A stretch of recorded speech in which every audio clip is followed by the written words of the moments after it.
नमस्कार, मैं स्वतंत्र कुमार और आप सभी का स्वागत करता हूं आपके अपने चैनल शॉर्ट हैंड टीम पर। तो दोस्तों, आज की इस वीडियो में दैनिक जागरण के संपादकीय से 438 शब्दों के डिक्टेशन को हम लोग लेने वाले हैं। इसे हम लोग दो अलग अलग स्पीड में लेंगे। पहली बार में 70 की स्पीड में, दूसरी और आखिरी बार में इसी डिक्टेशन को हम लोग 80 की स्पीड में लेने वाले हैं। अगर आपको इस डिक्टेशन के PDF की ज़रूरत है तो आप हमारे टेलीग्राम ग्रुप को ज्वाइन कर लें। ग्रुप से जुड़ने के लिए इसी वीडियो के ठीक नीचे डिस्क्रिप्शन बॉक्स में आपको टेलीग्राम ग्रुप का लिंक मिल जाएगा, उस पर क्लिक करके ग्रुप से जुड़ सकते हैं। वहां से ज्वाइन करने में अगर आपको कोई भी प्रॉब्लम आ रही हो तो सीधे आप अपने मोबाइल में टेलीग्राम ऐप को ओपन करें और वहां पर शॉर्ट हैंड टीम को सर्च करके भी ग्रुप को ज्वाइन कर सकते हैं और PDF को प्राप्त कर सकते हैं। तो 70 की स्पीड में आपका डिक्टेशन स्टार्ट होगा 5 सेकंड के बाद। तब तक के लिए आप रेडी रहें।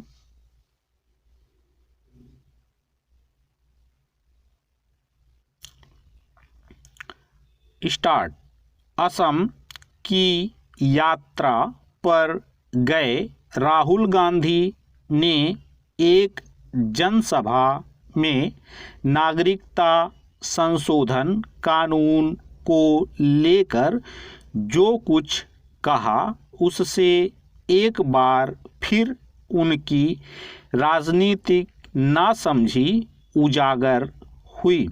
उन्होंने कहा कि यदि असम में कांग्रेस की सरकार बनी तो राज्य में नागरिकता संशोधन कानून लागू नहीं होने देंगे।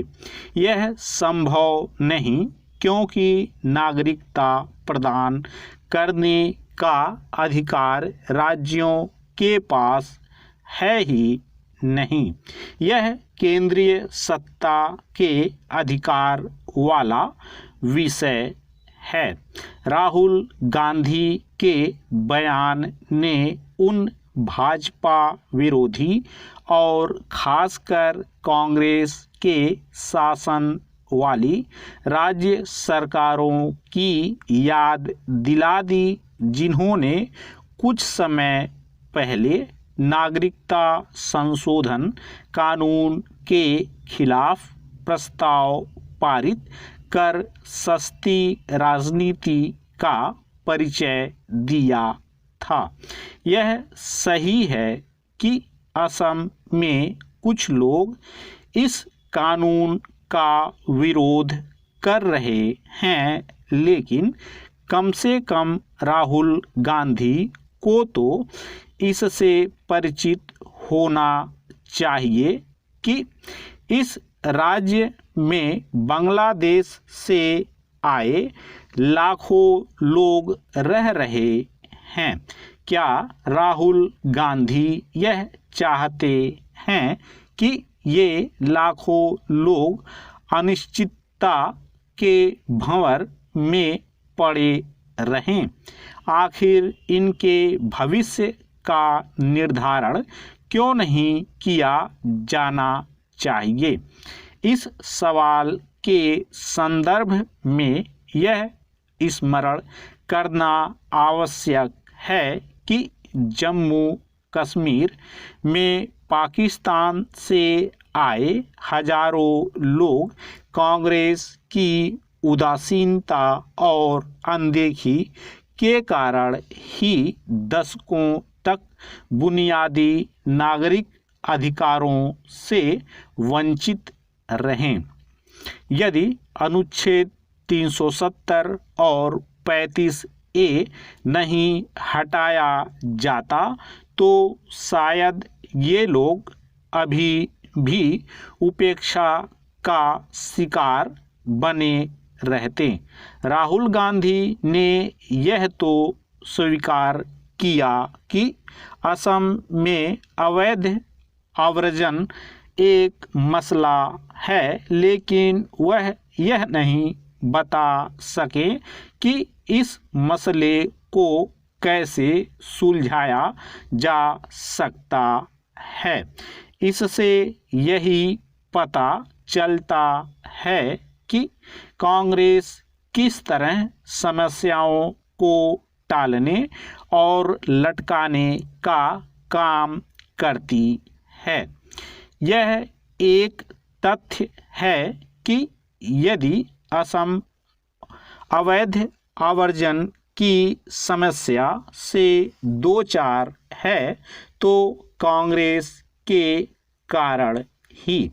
असम में राहुल गांधी ने हम दो हमारे दो वाला जुमला भी उछाला और उद्योगपतियों को खलनायक की तरह पेश करने के क्रम में यह भी कहा कि राज्य के प्राकृतिक संसाधनों और सार्वजनिक क्षेत्र के उद्यमों को देश के दो बड़े व्यापारियों को बेचा जा रहा है।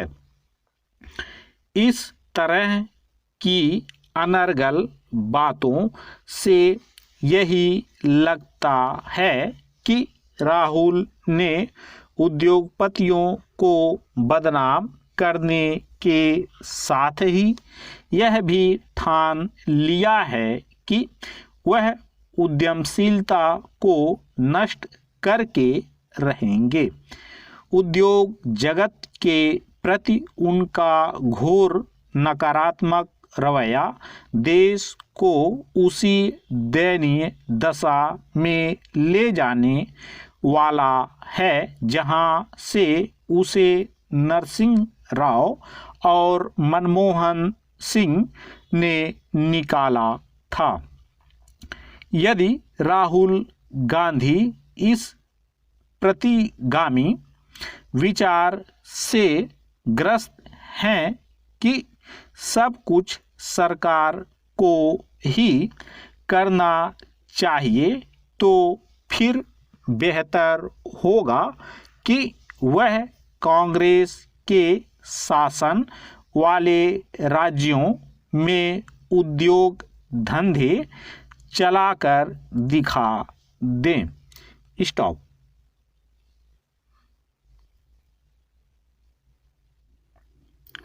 दोस्तों इसी डिक्टेशन को दूसरी बार में हम लोग 80 की स्पीड में लेंगे और आपका समय स्टार्ट होगा 5 सेकंड के बाद। तब तक के लिए आप रेडी रहें।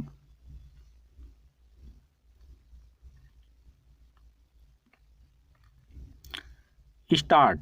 असम की यात्रा पर गए राहुल गांधी ने एक जनसभा में नागरिकता संशोधन कानून को लेकर जो कुछ कहा उससे एक बार फिर उनकी राजनीतिक नासमझी उजागर हुई। उन्होंने कहा कि यदि असम में कांग्रेस की सरकार बनी तो राज्य में नागरिकता संशोधन कानून लागू नहीं होने देंगे। यह संभव नहीं क्योंकि नागरिकता प्रदान करने का अधिकार राज्यों के पास है ही नहीं। यह केंद्रीय सत्ता के अधिकार वाला विषय है। राहुल गांधी के बयान ने उन भाजपा विरोधी और खासकर कांग्रेस के शासन वाली राज्य सरकारों की याद दिला दी जिन्होंने कुछ समय पहले नागरिकता संशोधन कानून के खिलाफ प्रस्ताव पारित कर सस्ती राजनीति का परिचय दिया था। यह सही है कि असम में कुछ लोग इस कानून का विरोध कर रहे हैं, लेकिन कम से कम राहुल गांधी को तो इससे परिचित होना चाहिए कि इस राज्य में बांग्लादेश से आए लाखों लोग रह रहे हैं। क्या राहुल गांधी यह चाहते हैं कि ये लाखों लोग अनिश्चितता के भंवर में पड़े रहें? आखिर इनके भविष्य का निर्धारण क्यों नहीं किया जाना चाहिए? इस सवाल के संदर्भ में यह स्मरण करना आवश्यक है कि जम्मू कश्मीर में पाकिस्तान से आए हजारों लोग कांग्रेस की उदासीनता और अनदेखी के कारण ही दशकों तक बुनियादी नागरिक अधिकारों से वंचित रहे। यदि अनुच्छेद 370 और 35A नहीं हटाया जाता तो शायद ये लोग अभी भी उपेक्षा का शिकार बने रहते।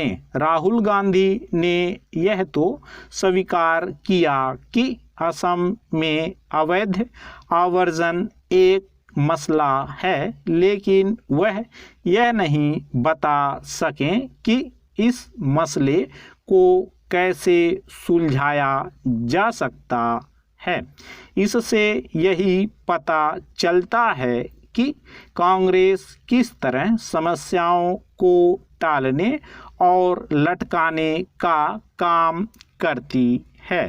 यह एक तथ्य है कि यदि असम अवैध आवर्जन की समस्या से दो चार है तो कांग्रेस के कारण ही।